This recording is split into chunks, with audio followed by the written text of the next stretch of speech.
are you today? Yeah. Good to see you. Good. I thought today we would speak about something that a lot of parents are facing, especially when they come into homeschooling and they've got a multitude of ages and grades. One of the big questions is always, how do I homeschool multiple grades? And I know that we always talk about the one-room schoolhouse being the model where you have your different kids doing different things and how to actually mesh that and make it so that the mom is still sane at the end of the day. So I thought we could start off with a lovely saying that you used to have when you were having lots of babies and still trying to homeschool older children. And it was, the baby is the lesson. So why don't you expound a bit on that? Yeah, that was actually a little saying that I found on an article that had that as the title. And it just brought home the message that when you're a mom like us, Wendy had 4 children and I've got 6 children, or you still have 4 children, but I'm thinking past tense when they were little. Often you feel like you're not getting any schoolwork done because you've got this baby or this toddler that disrupts everything that you're doing. And this article just said how the baby is the lesson and that we need to not see that as a disruption, but as an opportunity to teach our children other things, other lessons that they're not necessarily going to get from a curriculum. And the lesson is things like how to care for a baby, how to care for a toddler, how to put yourself last and allow the needs of this little person who doesn't understand that you're actually in the middle of a maths lesson to be placed above your own needs. So it's teaching them to be unselfish. And there's all of these character lessons that are actually very valuable and very precious. And as moms, we often dismiss them and don't even realize what opportunities there are because we're just trying to get through our agenda, which is based on lessons in a book. And so once I had made that mind shift, then I became a lot more flexible. I don't know, how did you handle having little ones while you were trying to school the older ones? Yeah, I just remember it being, sure, it's such a long time ago, but it's just juggling things all the time. You know, just as soon as you've got the toddler settled to play with something, then, you know, you need to run to this one to help them with the maths sum, and then you're over here because the baby needs a nappy change, and you just juggle everything all the time. And the biggest thing for me looking back was just the sense of humor. You know, sometimes, oh gosh, you would just have to put everything down and just have a chuckle about how mad and crazy the circus actually is. And then there were those other days that were just precious, where you could go and sit outside on a blanket and the toddler could make mud pies and you could sit and read stories to the older one, and you could nurse the baby while you're reading a story. You know, it was just to keep that sense of humor while that crazy chaos of having lots of little young ones in the home going on. I say to myself, just do the next thing. So what's the next thing?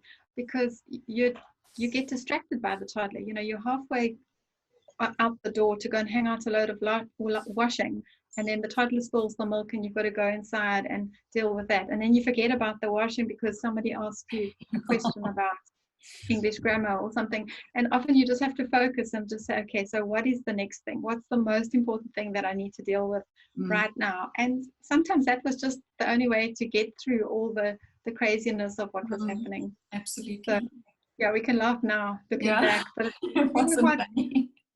Easy.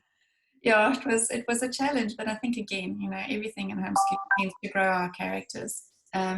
So we can either end up feeling rotten at the end of the day because we spent our days yelling at our kids, or we can just say, you know, just agree that it's not cool to yell at your children. I'm not going to yell at my child, and I'm going to use that spilt milk as a lesson.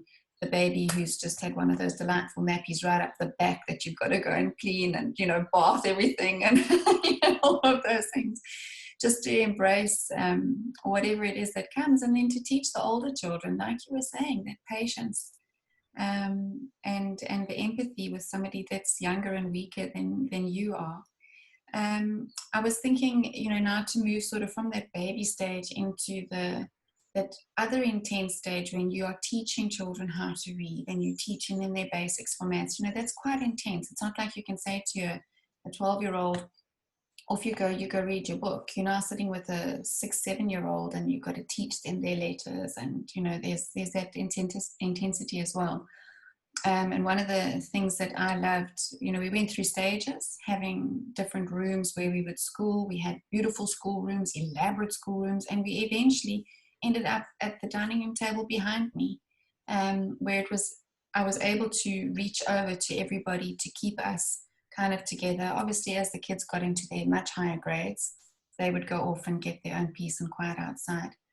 But just trying to keep the lessons kind of similar. So if one was doing a maths worksheet, the other, a little child would be playing with, we used to have something called geostack, smile education. I don't even know if it's around anymore, but a lot of geometric things and pegs and things that go along with that kind of lesson. So everybody was doing maths at the same time.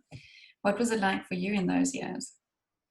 The other thing we had to learn was just to be flexible in our time frame. So we would try and get our book work with those discipline subjects done in the morning, with each of the older children on their own grade level for their maths and their English and their Afrikaans.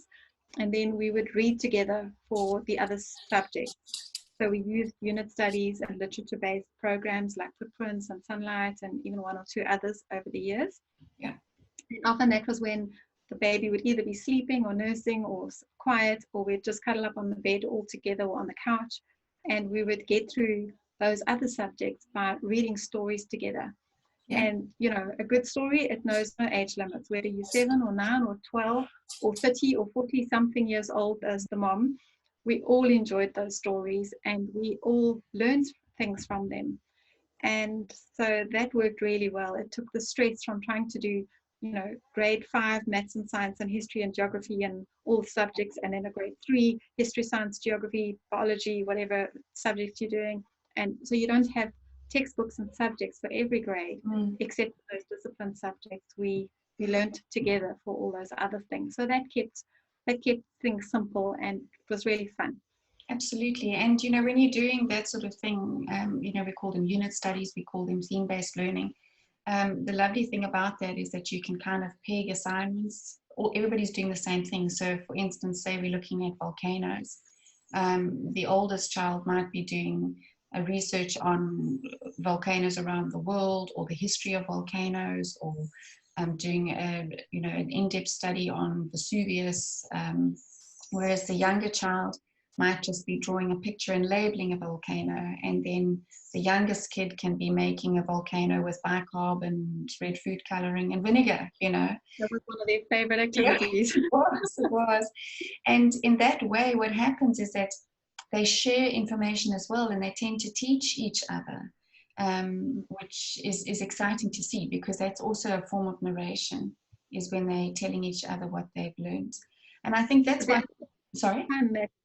That you just reminded me of was how so often when we'd read a story, they'd go off outside, and next thing you'd see them interacting and actually playing that story. Yeah. If it was the Anglo-Boer War, they were digging trenches in the sand pits and building forts or whatever it was. They had their own interpretation, and that was also precious to see that that's how they had internalized it, and now they were expressing what they'd learned. So far better than filling in a worksheet.